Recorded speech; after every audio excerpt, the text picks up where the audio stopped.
Hindi nga matapos-tapos ang pamumuna ng mga netizen ngayon sa TV host at ang kabog-gabol na si Vice Ganda.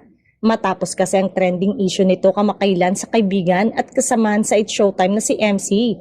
Ay heto na naman muli ang ilang netizen dahil di umano sa mga naging pahayag ni Vice nung umapir ito sa online streaming ng It's Showtime.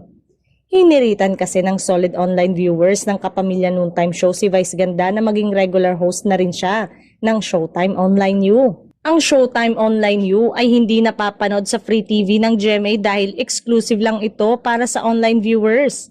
Ito ang segment na napapanood sa online world during commercial break ng It's Showtime para tuloy-tuloy ang panonood ng solid Showtimers online.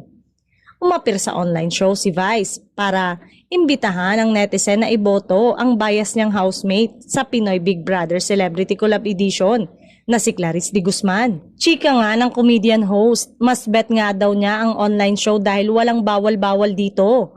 Pwede niya raw sabihin ang kahit anong gusto niyang sabihin, mapamura pa ng slide si Vice habang nagsasalita. Mula nang ipalabas sa GMA7 ng noontime show nila, ay marami na kasing ipinagbabawal sabihin o i-promote on air lalo na yung mga show ng katapat ng Kapuso program.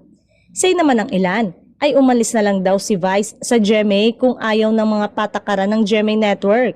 Wala daw siyang right na magsalita ng kahit ano lalo pat nasa GMA sila ume-airing ngayon.